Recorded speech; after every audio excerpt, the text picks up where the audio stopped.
How to enable installing unknown apps on Android. This tutorial shows you how to allow your device to install apps from outside the Play Store. First, open the Settings app on your Android device. After that, tap on Apps. From there, tap on the three dots at the top right and tap on Special Access.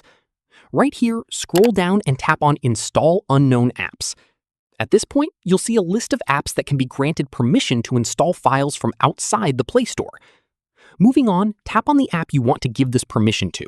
For example, if you're installing an APK through your browser, select Chrome, or if it's through a file manager, select My Files. Following this, toggle on Allow from this source to grant the permission.